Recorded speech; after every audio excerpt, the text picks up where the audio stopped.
오늘 우리에게 주시는 하나님의 말씀은 요한복음 14장 22절에서 24절까지의 말씀입니다. 요한복음 14장 22절에서 24절까지의 말씀입니다. 제가 가진 성경책 신약성경 172쪽에 있습니다.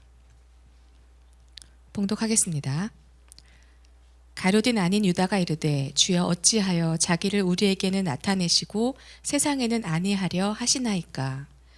예수께서 대답하여 이르시되 사람이 나를 사랑하면 내 말을 지키리니 내 아버지께서 그를 사랑하실 것이요 우리가 그에게 가서 거처를 그와 함께 하리라.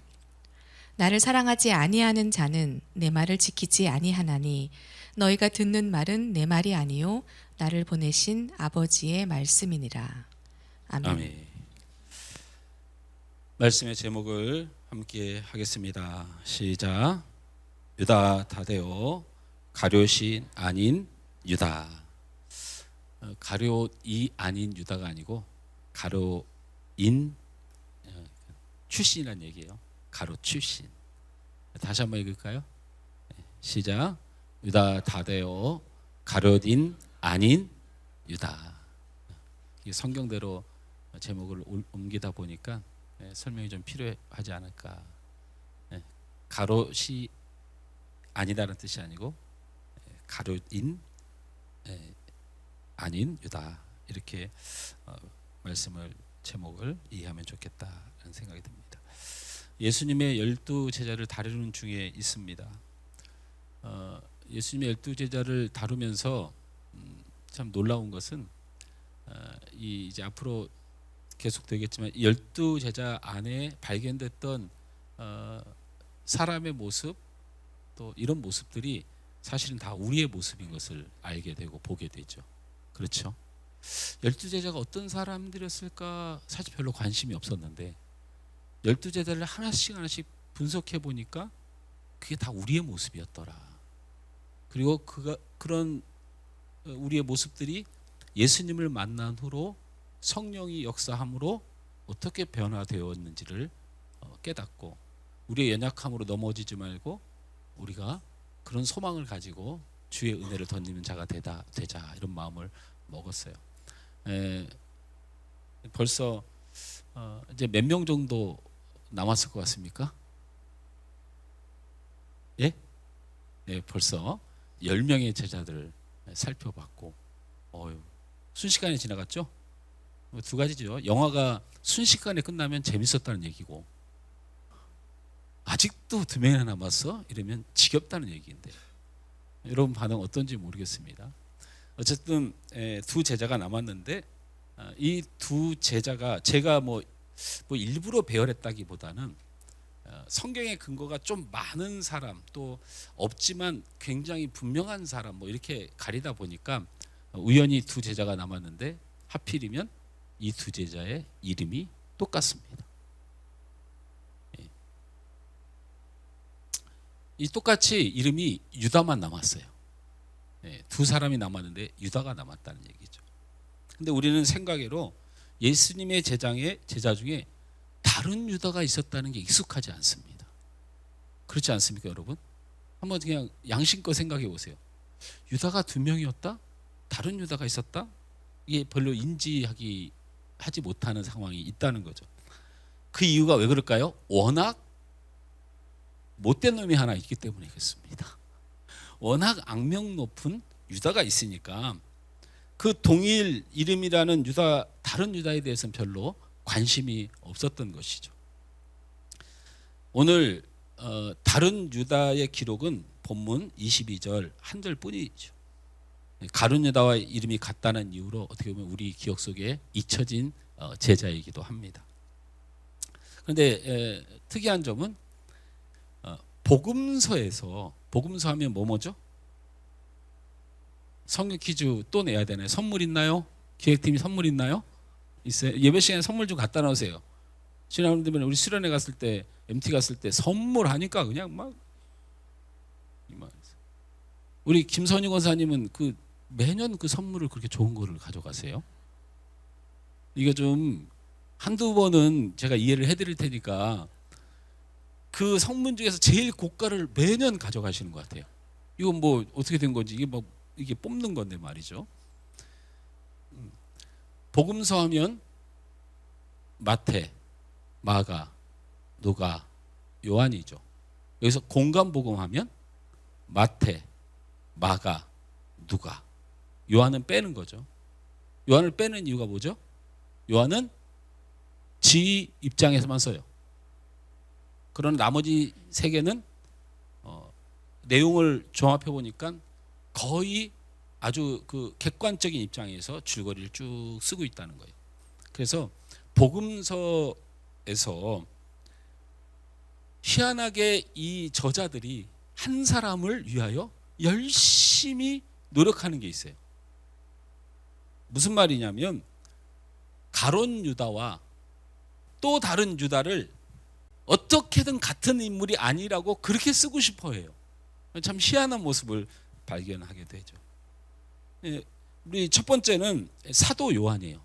사도 요한이 웬만하면 다른 얘기 안 하는데 굳이 오늘 본문에서 요한이 요한복음을 기록하면서 가룟인 아닌 유다라고 이렇게 표현을 해요. 초대교회에서 이 초대교회 때 성경을 쓴 거잖아요. 그죠? 예수님 따라다니면서 쓴 게 아니고 BC 60년경에서 한 90년경 이 한 30여 년 동안 성경이 쓰여졌는데 초대교회의 흥왕기 아닙니까? 그런데 제자를 소개해야 되는데 가룟 유다가 워낙 악명 높게 유명하니까 이 다른 유다를 꼭 드러내야 되겠다 싶어서 가룟인 아닌 유다라고 이렇게 소개를 하고 있는 것을 볼 수 있죠. 자, 우리가 오늘 기도와 설교 전에 우리가 소리 높여 찬양을 했습니다. 그렇죠? 예. 그리고 우리가 이것을 찬송하고 찬양한다 이렇게 이야기합니다. 원래는 가룟 유다만 행동을 똑바로 했으면 우리는 오늘 우리 기독교 역사에서 오늘 우리 모두 찬양합시다 이렇게 안 했을 겁니다. 뭐라고 했을 것 같아요? 우리 모두 유다합시다.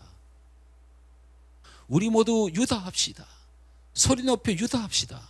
이렇게 세 개의 언어가 바뀌었을 거예요. 왜? 유다가 여호와를 찬양하라는 뜻이. 여호와를 찬양하라는 뜻이에요. 이렇게 위대한 이름이 사라져 버렸다니까요. 언어식 표현을 아예 쓰지를 않아요. 부끄러워가지고. 만민들아 유다하라. 온 땅이여 유다하라. 우리 모두 소리 높여 유다하라. 이렇게 존귀하게 쓰임 받아야 될 이름이 언어가 이 가룟 유다 때문에 한순간에 망고의 저주의 이름이 되었으니 사도 요한은 가룟 유다 아닌 유다.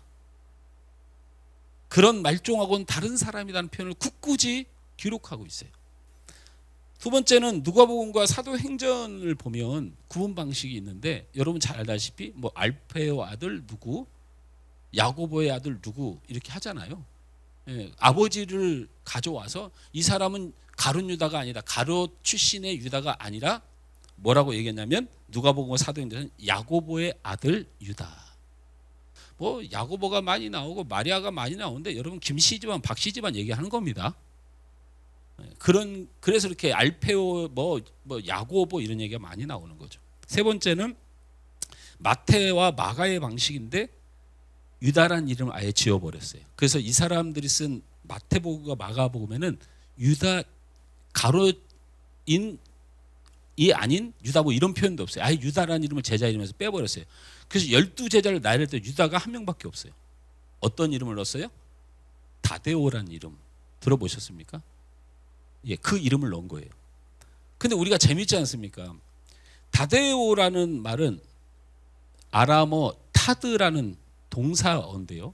타드가 무슨 뜻이냐면 찬양하는 이라는, 높여 부르는 이라는 뜻이에요. 이게 아람어예요.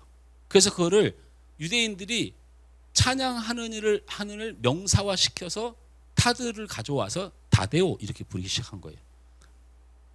아람어 다데오는 찬양하라. 헬라어 유다는 찬양하라. 그러니까 사실 다데오나 유다는 같은 뜻이에요. 이해가 됩니까? 그러니까 언어만 바꿨고 뜻은 똑같은 것을 사용했다는 거예요. 얼마나 성경의 저자들이 가룟 유다와 이 유다를 구분하라고 했는지 우리는 분명히 알 수 있는 흔적들이 있죠. 앞서 말씀드린 것처럼 다데오 유다는 성경의 오늘 본문 22절에 단 한 번 언급이 되는 기록으로 쓰여집니다. 우리 한번 그 본문을 읽어볼까요? 다 같이 읽습니다. 시작. 가룟 아닌 유다가 이르되 주여 어찌하여 자기를 우리에게는 나타내시고 세상에는 아니하려 하시나이까. 갑자기 죄송한데 제 목소리 괜찮습니까? 괜찮아요? 목소리가 좋진 않나요? 예. 그 평상시보다 이렇게 그 스피커가 이렇게 좋은 것을 이렇게 하다 보니까 제 목소리가 너무 부드럽게 들리는 것 같다고 지난주에 말씀드렸잖아요. 우리 엔지니어는 있잖아요. 아주 그냥 목소리가 이렇게 너무 저음으로 전체적으로 쳐지면 사람들이 축 처지니까 제 마이크만은 좀 듣기 귀찮게 막 짜증나게 이렇게 좀 만들어 주세요. 왜 그럴 때 있잖아요. 아주 그냥 부드럽게. 여러분 우리 사모가 그 잠이 안 올 때 제 설교를 틀어놓고 잡니다. 여러분 그거 잘 모르셨어요? 근데 제 설교만 들으면 너무 미안하니까 그 이렇게 이런 식으로 부드럽게 나오는 목소리의 설교를 찾아요. 다른 교회 목사님 거라도. 근데 졸릴 때 안녕하세요 막 이런 설교하는 이런 건 안 듣습니다. 안녕하십니까. 주님의 은혜가 참여해서 절로 온다는 거야.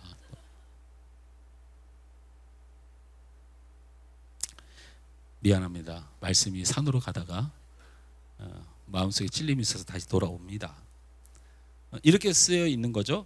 가룟 아닌 유다가 이르되 주여 어찌하여 자기를 우리에게 나타내시고 세상에는 아니하려 하시나이까. 이렇게 말했단 말이에요. 우린 죽었다 깨어나도 이 말씀을 읽고 기억할 일도 없고 생각할 일도 없고 별로 중요할 일이 아니에요. 그래서 여러분 말씀은 배우고 그리고 묵상하는 겁니다. 말씀을 묵상하고 배우면 혼돈이 와요. 그러니까 당연히 하나님의 말씀이 무슨 뜻인지를 배우고 그걸 생각하는 것이 묵상이에요. 맞습니까? 그냥 우리는 어렵게 하자는 게 아니고 그 길을 바로 가자는 거예요. 그게 성경 안에서 바른 말인가 바른 의미인가를 깨달아야 그걸 묵상하고 그게 능력이 될 거 아닙니까? 믿습니까? 자, 유다 다데오가 이 질문할 때 상황이 어떤 상황이었는가를 한번 생각해 봐야 돼요. 유다가 예수님 왜 자꾸 우리한테만 얘기하세요? 이거 우리한테 얘기하지 말고 세상 사람들 향해서 말씀을 하시고 예수님 자꾸 왜 그걸 우리한테만 가르쳐 주세요? 세상 사람들한테 가르쳐 주세요. 예수님 왜 그런 기적을 자꾸 우리한테만 보여주세요? 우리는 그냥 안 보여주셔도 믿는다니까요. 그걸 세상 사람들을 향하여 좀 보여주세요. 이렇게 요구한 거예요. 이해가 되셨습니까? 이 성경 말씀이. 그럼 이때가 무슨 상황이었는가? 요한복음 13장 14장은 주로 예수님께서 마지막 날밤 마가다락방에서 제자들에게 중요한 가르침을 줍니다. 여기는 아주 중요한 말씀들이 많죠. 제가 이따 열거해 드리겠지만 성경에 대단히 우리가 중요하다고 생각하는 모든 말씀이 이때 다 쏟아져요. 요한복음 14장 14절에 마지막 날 마가다락방에서 예수님이 제자들에게 예수님의 유언 같은 말을 쏟아내고 진리를 막 쏟아내요. 그래서 우리는 이것을 신학적으로 뭐라고 부르냐면 다락방에서 중요한 말씀을 선포하시라 해서 다락방 강화, 그리고 고별 마지막 부탁이라고 해서 고별 강화 이렇게 부르는데 그의 내용이 여러분 너무나도 잘 아는 겁니다. 어떤 내용이 있냐면 예수님께서 제자들의 발을 씻기는 그 상황이에요. 그러면서 예수님이 발을 씻겨주면서 뭐라고 얘기하냐면 너희 중에 하나가 나를 팔리라 하고 가룟 유다의 배신을 예고하시죠. 또 이런 장면도 나옵니다. 아니 누가 주님을 그렇게 자꾸 죽인다고 자꾸 그러십니까? 하고 베드로가 불끈하고 나서요. 그래서 내가 주님을 위하여 목숨을 바쳐서 주님을 살리겠습니다. 이렇게 베드로가 말하니까 예수님 뭐라고 해요?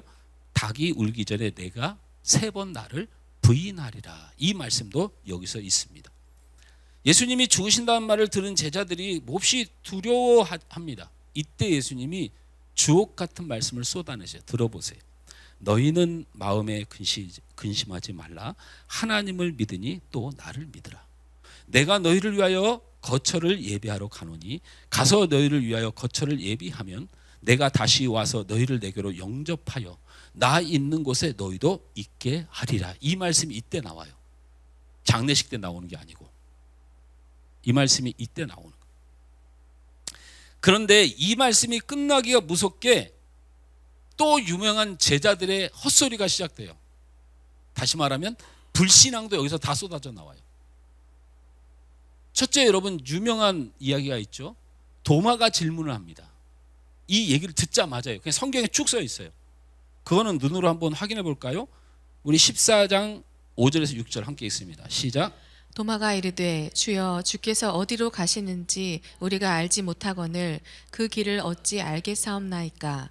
예수께서 이르시되 내가 곧 길이요 진리요 생명이니 나로 말미암지 않고는 아버지께로 올 자가 없느니라. 도마가 주여 주의 가는 길이 어디오리이까? 우리가 그 길을 알지 못하니 우리가 어디로 가리이까? 이렇게 아주 그냥 명질문을 이때 하는 거예요. 이때 예수님이 십자가에 짊어지고 죽을 것이라고 하는 이 인류의 구원을 위하여 내가 그 죽음을 맞이해야 될 것이라고 설파하고 있는데 거기서 주님이 가시는 그 길을 우리가 어찌 아오리까? 우리가 알아야 따라갈 거 아닙니까? 이 질문을 도마가 해요. 예수님이 아주 유명한 말씀하시죠. 바로 예수께서 이르시되 내가 곧 길이요 진리요 생명이니 나로 말미암지 않고는 아버지께로 올 자가 없느니라. 이 말씀이 여기서 나오죠. 그러자 그 옆에서 그냥 숨도 아직 안 멈춘 상태에서 또 계산하면 떠오르는 사람이 누구니까? 빌립이 질문을 합니다. 함께 읽습니다. 요한복음 14장 8절에서 9절 말씀. 시작. 빌립이 이르되 주여 아버지를 우리에게 보여주옵소서. 그리하면 족하겠나이다. 예수께서 이르시되 빌립아 내가 이렇게 오래 너희와 함께 있으되 네가 나를 알지 못하느냐. 나를 본 자는 아버지를 보았거늘 어찌하여 아버지를 보이라 하느냐. 빌립이 여기서 그 유명한 말을 하죠. 주님, 그렇다면 떠나시기 전에 하나님을 내게 보여주십시오. 그러면 뭐 우리가 낙심하지 않고 우리가 환난을 견디겠습니다. 이렇게 얘기하자 너는 나를 여태까지 보았는데 어찌하여 하나님을 보이라 하느냐. 이렇게 말씀하시면서 사실은 시간이 없어서 제가 여기서 다 이것만 보여줬지만 이 뒤에 아주 유명한 말씀이 나오죠. 내가 너를 지키기 위하여 보혜사 성령을 너희에게 보내리라는 최초의 말씀이 여기서 나와요. 최초의 말씀. 어쨌든 이 두 모습이 하여튼 불신앙 같은 얘기라는 의미는 예수님이 십자가의 구원을 이야기하고 있는데 주님 따라가는 그 길, 도대체 그 길이 무슨 길이냐고 이야기할 뿐만 아니고 이제는 빌립이 대놓고 아니 예수님 하나님 좀 보여주세요. 속 시원하게 이렇게 말하는 불신앙의 모습이 나오는데 드디어 거기서 끝나는 게 아니고 제자들이 이렇게 뭐든지 막장까지 가요. 그런데 그게 나쁘지는 않아요. 우리 성도들도 말씀을 연구하고 또 어떤 일을 할 때 막장까지 가는 거 별로 안 좋긴 한데 그래도요 다 주님의 은혜가 임할 때가 있어요. 이 막장의 정점을 찍는 사람이 누구냐면 바로 오늘 주인공 유다 다데오예요. 이 인간은 진짜 막장 질문을 합니다. 한번 다시 읽어볼까요? 시작. 가룟 아닌 유다가 이르되 주여 어찌하여 자기를 우리에게는 나타내시고 세상에는 아니하려 하시나이까. 제가 설명했으니까 여러분 유다 다데오의 질문이 어떻게 느껴지는지 묻고 싶어요. 첫 번째 도마의 질문은 아이 주님 자꾸 어딜 가신다고 그러는데 아니 도대체 그 말이 무슨 말인지 모르겠어요. 주님이 가시는 그 십자가의 길이라는 거 우리가 뭘 알아야 따를 거 아닙니까? 이게 그렇게 불신앙인가? 뭐 그런 느낌도 좀 들지요. 그 다음에 두 번째 빌립이 그럴 수도 있죠. 아, 예수님 하나님을 좀 보여주세요. 예수님을 안 믿겠다는 거 아니잖아요. 하나님을 좀 보여주세요. 이렇게 말했다는 것도 약간 무례한 느낌은 좀 있지만 근데 세 번째 아까 말씀드렸다시피 이렇게 말한 거죠. 주여 어찌하여 자기를 우리에게 나타내시고 세상에는 아니하려 하시나이까. 예수님 우리는 잘 따르겠습니다. 그러니까 이제 세상으로 나가서 이 얘기를 하시죠. 내가 죽고 3일 만에 부활을 얘기하시라고요. 가서. 그게 중요한 거 아니겠습니까? 굉장히 샤프한 질문을 딱 하죠. 여러분 이 질문을 듣고 어떻게 느껴지냐고 물어보는 거예요. 목사님 말이 어폐가 있죠. 저는 이 세 종류의 질문 중에 가장 악하고 가장 나쁜 질문, 바로 질문이 유다 다데오의 질문이었다고 생각하는데 여러분 어떻게 생각하세요? 자, 여기서 확실히 선물이 있어야 되겠네요. 네, 우리 성도들은 몇 년 전, 한 5, 6년 전만 해도 여러분 설교할 때 제가 뭐를 물으면 막 대답도 하고 이야기도 하고 그래서 제가 옛날 영상에 보면 예배 시간에 그 대화하지 마세요. 우리 성도들이 목사님 저는 이렇게 생각해요 막 얘기했다니까 저한테. 그래서 내가 아니 지금 설교 시간에 나한테 질문하지 마세요. 내가 이렇게 말했는데 한 5년 전부터인가 설교 시간에 여러분이 침묵을 하기 시작해요. 왜 그래요? 자꾸 속는 느낌이 드는 거예요. 이걸 선택하면 저 인간 저거라고 그러고 함정을 자꾸 판다고 생각하는 거지. 함정 아닙니다. 1번 도마의 질문. 어디로 가신지 알려줘야 우리가 제대로 이해가 갈 거 아닙니까? 두 번째, 2번 빌립의 질문. 빌립의 질문 뭐였어요? 하나님은 나에게 좀 보여주셨으면 좋겠다. 세 번째, 우리는 그 십자가의 죽으심과 부활을 알겠는데 이제 우리가 세상에 나가서 이걸 이야기해야 될 때입니다. 이 세 가지 질문 중에 세 번째 질문이 가장 악하다고 생각하시는 분 손 들어보세요. 빌립이 가장 못됐다 생각하는 사람 손 들어보세요. 아니 좀 들으라고요. 들어요. 1번 도마의 질문이 못됐다 생각하시는 분 아무래도 2번이겠죠. 2번이겠죠. 근데 목사님은 3번이 가장 악하다고 얘기해요. 가장 나쁘고 1, 2번 도마와 빌립에 비해서 얼마나 나쁜 인간이었는가를 제가 보여드립니다. 두 가지 이유예요. 유다 다데오의 이 질문이 예수님의 다락방에 가르친 마지막 고별 가르침에 나온 세 가지 질문 중에서 가장 불신앙적인 질문이었고 전혀 신앙적으로 정의해서 안 되는 불신앙의 극치의 질문이었다라는 이유가 두 가지가 있습니다. 첫째는 이와 같은 질문이 전에도 있었는데 이거 유다 다데오가 처음 하는 질문이 아니란 얘기예요.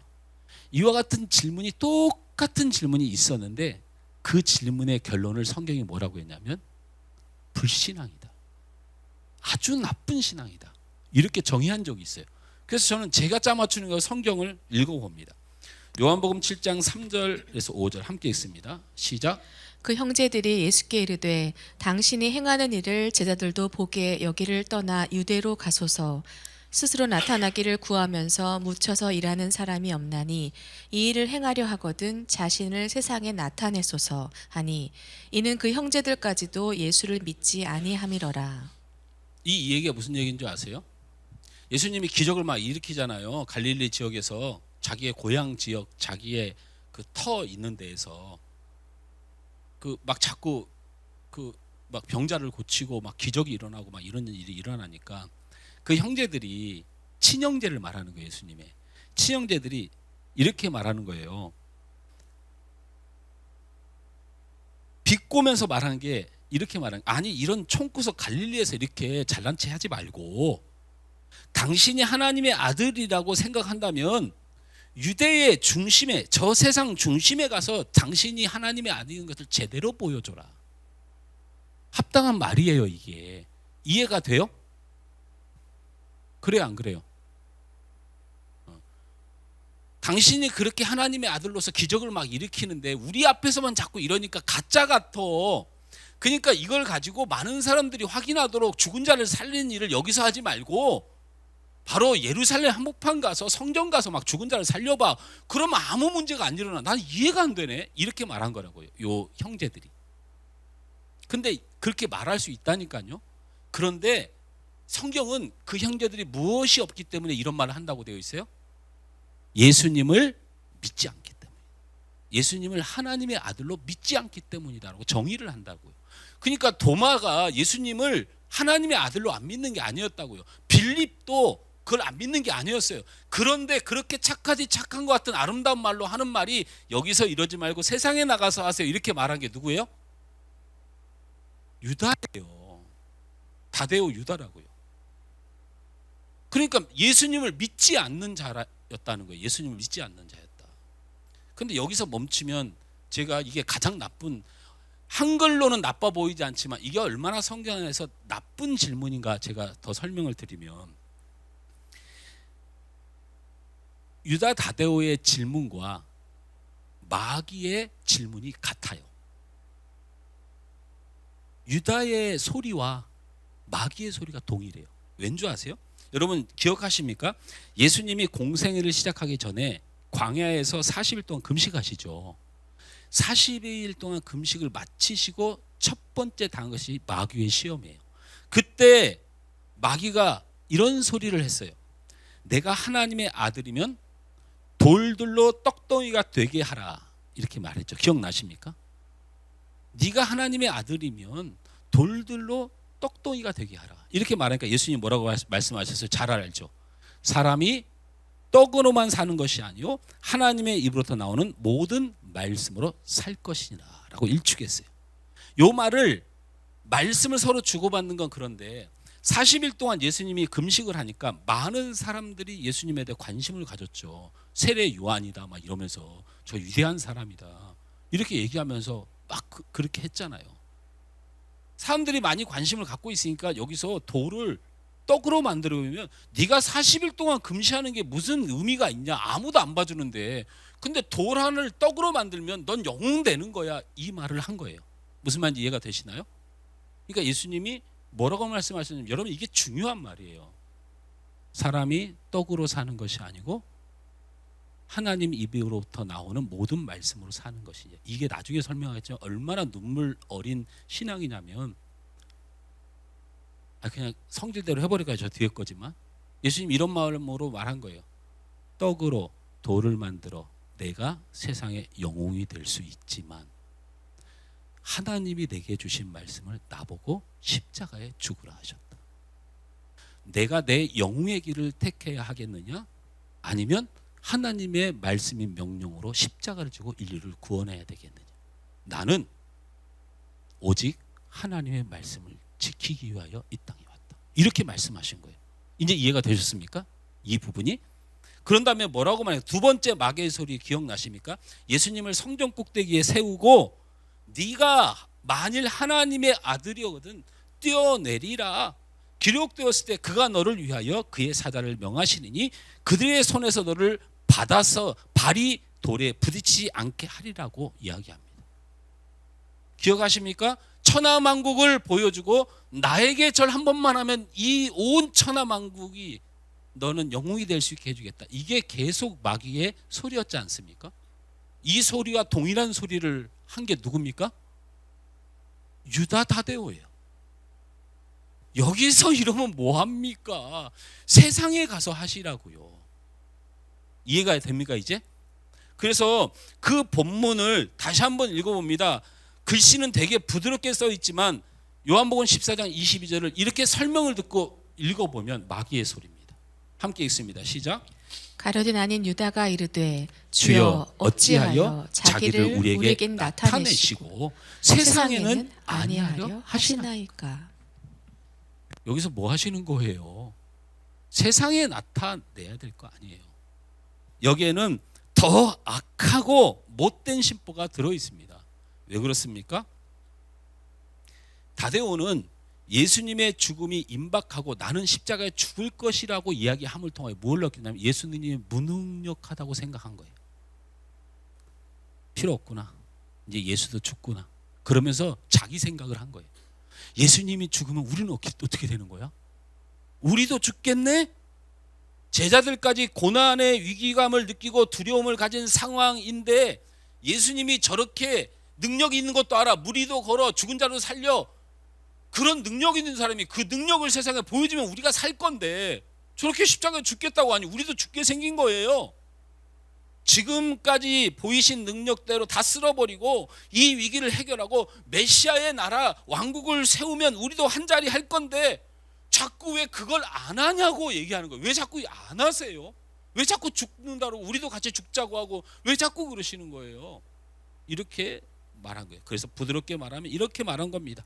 예수님이 그만 숨어 계시고 이 세상에 예수님의 위대함을 보이십시오. 누구의 소리예요? 이게 마귀의 소리예요. 여기서 흥미로운 사실 하나를 반드시 체크해야 됩니다. 말씀은 훅이 계속 걸려야 돼요. 성경 연구를 하고 큐티를 할 때 성령께서 이렇게 보게 하시고 깨닫게 하시는 훅이 계속 걸려야 생명력이 있는 거예요.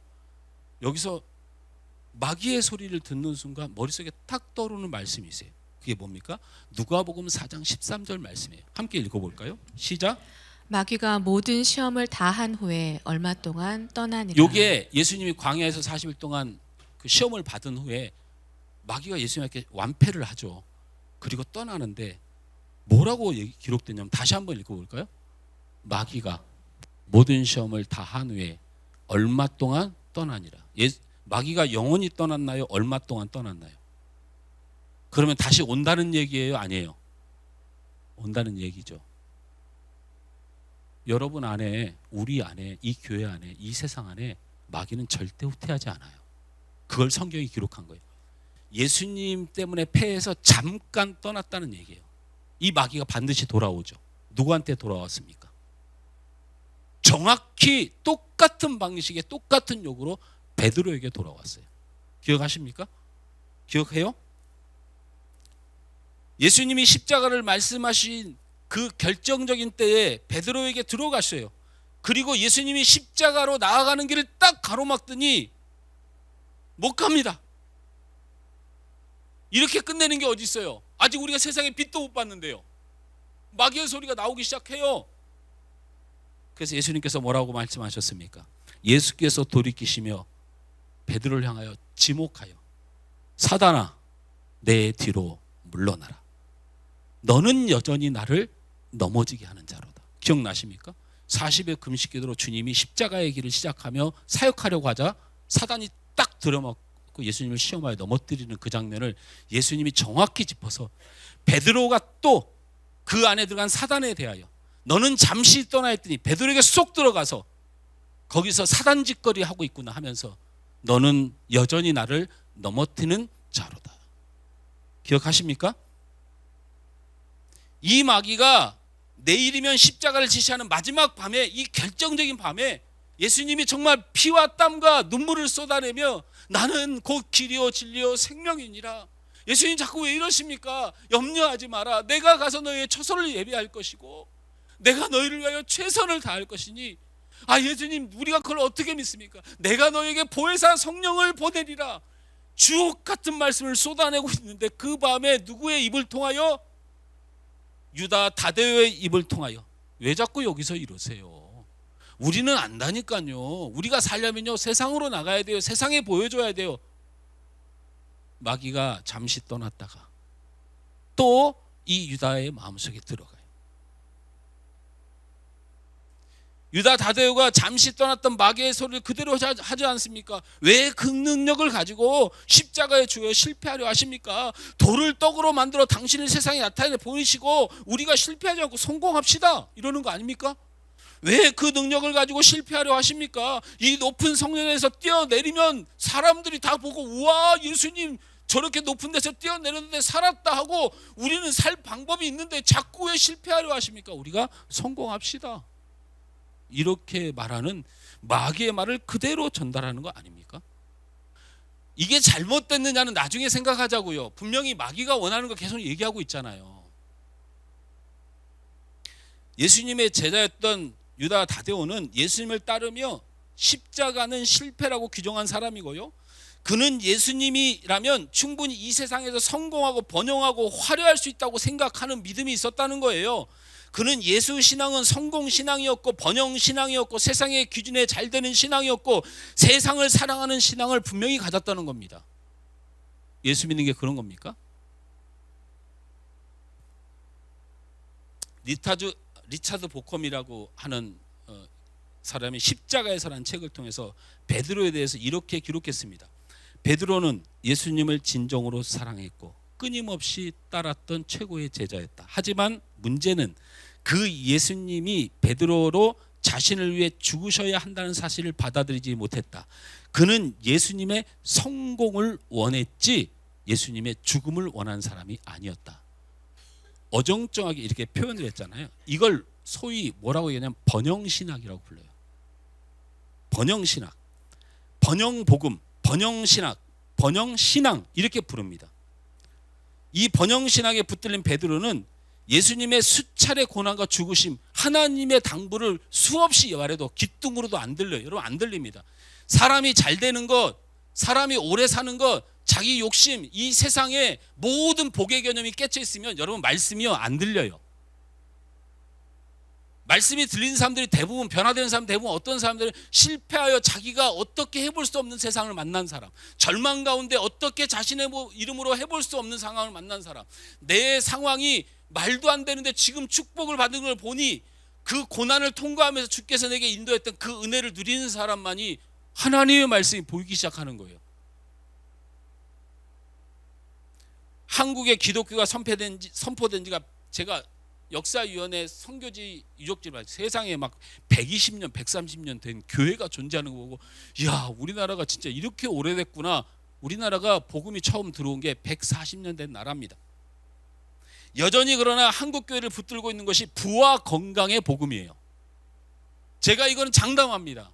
이거 오늘 이 시간 우리의 마음속에 깨트리고 타파하지 않으면 안 됩니다. 왜냐하면 여러분 잘 되길 원하고요. 주님 제가 몸이 아픈데 고쳐주시길 원하는 건 내가 그렇게 되기 위하여 예수님을 이용하는 신앙과는 다른 얘기예요. 주님만이 나를 고쳐주시길 원합니다. 예, 같은 번영과 같은 건강을 원해도 믿음인 기도가 있지요. 근데 진짜 고민해 볼 것은요. 그거 아니면 예수를 간절히 안 믿는 우리의 모습은 고민을 해봐야 되는데 아직도 한국 교회를 붙들고 있는 게 부와 건강의 복음이에요. 제가 이런 얘기하면 죄송하지만 오늘 강사가 강남에서 오죠. 강남에 있는 목사님들의 최고의 그 영적 스피릿 거룩한 선포가 뭔지 알아요? 그 강남에 있는 교회가 왜 이렇게 큰 줄 알아요? 여러분이 이렇게 잘 살려야 되는 게 교회덕 아닙니까? 이게 가장 중요한 거예요. 여러분이 최고의 땅에서 살고 있고 최고의 부자를 살고 이 나라가 우리를 난리쳐도 우리가 망하면 이 세계가 망하는 그런 도시가 강남입니다. 이게 하나님의 여러분에게 축복하신 겁니다. 여기에 들끓고 모여드는 거예요. 강남에 있는 모든 교회가 변호사들도 많은데 이거 고소당하게 생각했는데 제 생각이 그렇다는 겁니다. 아니 죄송합니다. 그럴 수도 있다는 겁니다. 이렇게 영상을 해놔야 제가 법원에 가서도 그럴 수도 있다고 했다 제가. 예수님의 신앙으로 부를 원하고 신앙으로 건강을 원하는 것. 이게 한국교회 복음을 뗄래야 뗄 수가 없어요. 왜 이런 게 중요하냐면요. 아니 내가 잘 살고 내가 잘 먹고 내가 잘 되는 거 아니면 내가 예수를 왜 믿어? 라는 거죠. 이제부터 짧지만 제가 그동안에 이 얘기를 하면 앞에 이 설명을 잔뜩 한 다음에 하지 않으면 시험에 들까 봐 뭐 그냥 잘 번영시하고 이렇게 잘 되는 것만 바라세요 이렇게 말하는 게 그러면 성도들이 잘 안 되길 바래 잘 되길 바라죠. 그러니까 여러분은 주님 앞에 충성하세요. 제가 잘 되길 바랄 테니까요. 여러분이 잘 되길 기도할 테니까. 행크 헤네그레프라고 하는 유명한 그 복음주의 작가가 있습니다. 이 사람이 번영신학에 대하여 대놓고 책 제목을 이렇게 썼습니다. 바벨탑에 갇힌 복음. 지만을 위하여 복음이 필요하다. 이렇게 규정했어요. 존경받는 존 파이퍼 목사님은 이렇게 설교했어요. 나는 번영신학을 증오한다. 부와 건강의 복음은 복음이 아니다. 이것은 복음이라 불리지만 실상은 쓰레기다. 정확히 이렇게 표현했어요. 성경 해석을 통해서 성경을 바로하여 하나님의 말씀으로 읽혀진다 해서 현대인을 위한 성경 해석 말씀을 새롭게 읽다라고 하는 책을 낸 고든피 목사님은 이렇게 말했어요. 수많은 항변에도 불구하고 번영신학의 근저에는 하나님 중심의 신학이 아니라 인간 중심의 신학이 자리 잡고 있다. 이 복음은 전혀 성경적이지 않다. 제가 아주 좋아하는 학자들만 얘기를 하는 거예요. 성경을 주로 다루고 성경의 어려움들을 어떻게든 풀어보려고 노력하는 학자들 중에 성경 난제 주석이라는 책을 쓴 워터 카이저라는 분이 계세요. 이분은 더 심한 말을 했어요. 번영신학에 대해 성경을 벗어나 새로운 진리를 고안해 내려는 모든 시도는 그 실체에 맞는 이름을 붙여야 한다. 그 이름은 번영신학은 이단이다. 이렇게 강하게 주장합니다. 제가 여러분에게 다시 질문합니다. 유다 다대회의 질문을 어떻게 생각하십니까? 예수님이 그래서 이런 답변을 하신 거예요. 잘 들어보세요. 왜 이런 말을 했는지. 여러분 이 말씀을 알면서도 무슨 뜻인지 몰랐던 말씀을 하세요. 같이 읽어볼까요? 요한복음 14장 23절에서 24절 말씀 시작. 예수께서 대답하여 이르시되 사람이 나를 사랑하면 내 말을 지키리니 내 아버지께서 그를 사랑하실 것이요 우리가 그에게 가서 거처를 그와 함께 하리라. 나를 사랑하지 아니하는 자는 내 말을 지키지 아니하나니 너희가 듣는 말은 내 말이 아니요 나를 보내신 아버지의 말씀이니라. 아멘. 제가 성경 묵상보다 성경 공부를 하시라. 성경 공부는 여러분 우리 안에 성령께서 양심의 찔림을 먼저 주심으로 시작되거든요. 그게 바로 이런 말씀이에요. 이 말씀이 무슨 말인지 모르잖아요. 모르는데 왜 넘어가냐고요. 그래놓고 왜 하나님의 말씀을 내가 붙들었다고 말하냐고요. 왜 자꾸 거짓말을 하냐고요. 그냥 모르면 모르는 것을 알기 위해 좀만 찾아보라는 거예요. 제가 여러분한테 학자가 되라는 게 아니에요. 무슨 대단한 무슨 뭐 원어를 해석하라는 게 아니에요. 이렇게 좋은 말씀이 내가 내 말이 너희 안에 있으면 너희가 내 안에 있고 뭐 이런 말 워낙 많이 알고 있잖아요. 이게 왜 이런 말씀을 하시는 거를 알면 얘기가 달라져요. 묵상이. 예수님의 말씀이 번영신앙, 성공신앙, 육적 만족신앙을 가진 유다 다대에게 적절한 말씀처럼 여러분이 안 느껴지면 문제라는 거예요. 아니 유다 다데오가 폐역적인 질문을 하는 거예요. 마귀 같은 소리를 했다니까요. 그때 예수님이 단호하게 이 말씀을 주셨어요. 그래 이 말씀이 무슨 말인지를 알아야 우리 예수님 정말 말씀 잘하셨다고 은혜를 받을 거 아닙니까? 그리고 그래서 그렇게 따라갈 거 아니에요. 근데 문제는 뭐냐면요. 그렇게 나쁜 질문을 쏟아낸 제자한테 예수님이 명쾌한 답을 하셨는데 이 답이 우리 안에는 명쾌하지가 않아요. 이게 뭔 말이야? 뭘 예수님의 말이 내 안에 가고 내가 네 안에 권하고 그게 뭐 서로 사랑. 그래갖고 이걸 본문을 갖고 설교문을 찾아보면요. 서로 사랑하는 것이 주님의 뜻이다. 이렇게 설교, 이게 어떻게 그런 설교가 나오는지. 그런 또 고소당하면 안 되니까 그런 설교를 할 수도 있지만 그렇게 급박한 그 폐역 같은 질문 사단의 소리를 듣고 예수님 그냥 넘어가셨을까요? 자세히 한번 생각해 보세요. 다데오가 뭐라고 했습니까? 왜 예수님이 십자가에서 죽어 우리도 죽게 되는 위기와 고통을 주려고 그래요. 그러지 말고 지금 보이신 능력 그 조금만 가지고 그냥 세상을 쓸어버리고 우리 왕국을 세워서 본때를 보여줍시다. 우리 실패하지 말고 성공합시다. 아니 하나님 믿으면 잘 돼야죠 라고 말을 했어요. 왜 우리에게 고난을 주려고 하십니까? 기쁨을 주세요. 이렇게 말한 겁니다. 이에 예수님이 유다 다데오에게 이렇게 말씀하셨다고요. 다시 한번 읽습니다. 이해가 되나? 23절 24절 눈을 크게 뜨고 시작. 예수께서 대답하여 이르시되 사람이 나를 사랑하면 내 말을 지키리니 내 아버지께서 그를 사랑하실 것이요 우리가 그에게 가서 거처를 그와 함께 하리라. 나를 사랑하지 아니하는 자는 내 말을 지키지 아니하나니 너희가 듣는 말은 내 말이 아니요 나를 보내신 아버지의 말씀이니라. 아멘. 시원하십니까? 안 시원하죠. 제가 시원하게 만들어 드릴게요. 이 말씀에 조금치도 뜻을 벗어지 않고 예수님 무슨 말씀하셨나를 제 방식으로 풀었습니다. 들어보세요. 유다야, 나는 하나님을 사랑한다. 그래서 내가 사랑하는 하나님의 말씀을 따를 뿐이다. 그것이 부일 수도 있고 그것이 성공일 수도 있고 그것이 기쁨일 수도 있지만 그것이 죽음일 수도 있고 그것이 양보일 수도 있고 그것이 희생일 수도 있다. 네가 말하는 세상 사람들이 보기에 실패했다고 하는 것 내겐 그런 게 중요한 게 아니야. 어떤 것이든 그것이 하나님의 명령이라면 나는 그 말씀만을 따를 것이다. 그것이 나의 신앙이고 그것이 내가 하나님을 창조주로, 그분이 나의 구원하신 하나님으로, 그분이 나의 심판자로, 그분이 나의 전능자로 임하시는 유일한 방법이다. 나는 내 생사화복을 목적으로 하나님을 섬기는 것이 아니고 나는 오직 그의 원하심을 따라 내 인생을 드리는 사람이다. 나도 살고 싶다. 그러나 우리 하나님께서 내게 말씀을 주셨으니 그게 죽는 길이라도 나는 가야 한다.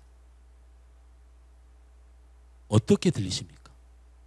이 말씀을 이렇게 어렵게 하신 거라고요.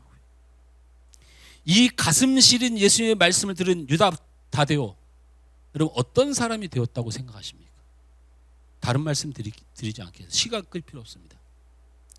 이후로 다데오에 얼마나 많은 변화의 모습이 있었으며 얼마나 동료들에게 마음 아픈 제자로 내가 죽는 길까지 예수님처럼 내가 부를 위하여 하나님을 섬기는 게 아니고 그게 부일 수도 있고 그게 멸일 수도 있지만 하나님이 내게 말씀하시면 나는 그 길을 가겠노라고 살았으면, 제자들이 유다 다데오는 가롯이 아니에요. 그런 유다하고 다른 사람이에요. 요한이 쥐밖에 모르는 요한이야. 여러분 내게 얘기했잖아요. 요한은 좀 혼 좀 나야 돼요. 제가 천국 가면 딱 얘기할 거면 너는 나하고 다를 게 하나도 없죠. 주께서 사랑하시는 자가 너는 너를 놓고 그렇게 나는 그렇게 창피해서 못해? 이렇게 이기적인 요한이 이 가롯이 아닌 유다 다데오를 유다하고 다른 사람하고 항변했던 거예요. 마태, 마가, 누가가 사도행전까지 동원해서 이 사람은 그런 사람이 아니라고 말했던 근거가 그래서 있는 거예요. 그래서 성경이 위대한 거예요. 얼마나 믿음으로 사는지 알 수 있지 않습니까? 유다 다데오의 순교의 글에 이런 글이 있습니다. 제가 읽어드립니다. 그냥 가감없이 딱 읽어드려요. 다데오는 세상에 유명한 인사가 되는 것보다 예수님의 마음을 아는 친구가 되길 바랬던 것 같다. 그는 이란에서, 페르시아라고 기록되어 있지만 복음을 전하다가 두들겨 맞으며 예수를 외치길래 창으로 찔러 그 입을 말하지 못하도록 도끼로 찍어 죽였다. 이렇게 정확히 다데오의 순교를 기록하고 있고요. 근데 마지막 글, 그렇게 죽었다고 끝나지 않고 이렇게 말합니다. 그는 죽는 순간까지 세상에 자기를 나타내려 하지 않고 오직 예수를 말하며 죽었다.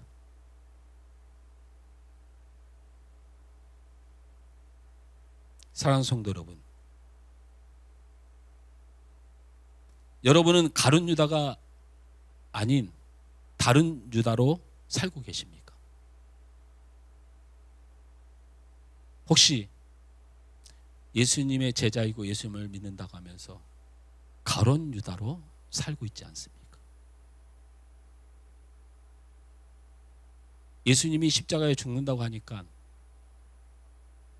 죽기 전에 예수님을 이용해서 돈, 은 30년을 벌어야 되는 이 치욕스러운 모습으로 예수님을 믿고 살아선 되겠습니까? 이렇게 오래 예수님을 믿었는데 우리에게 마귀의 마음밖에 없고 마귀의 소리밖에 없고 마귀의 행동밖에 나올 것이 없다면 이게 얼마나 두려운 일입니까? 우리 예수님의 부탁을 기억합시다. 우리가 할 일은 성공과 번영의 방법을 찾는 것이 아니고 오직 하나님의 말씀을 따르고 붙들어서 하나님의 일이 성공되도록 해야 하는 것이 우리의 삶인 줄 믿습니다. 사랑하는 성도 여러분, 대답해 주시기 바랍니다. 가롯이 아닌 다른 유다가 되시겠습니까? 가롯이 아닌 다른 유다가 되시겠습니까? 옆 사람을 축복합시다. 가룟 유다가 아닌 다른 유다가 됩시다. 네. 우리 교회는 재밌습니다. 옆 사람하고 하라면 안 합니다. 자꾸 호구에다 얘기를 해요. 옆 사람을 축복하라고요. 여러분을 축복하는 거예요. 옆 사람, 앞 사람, 뒷 사람, 사방을 축복합니다. 가룟 유다가 아닌 다른 유다가 됩시다.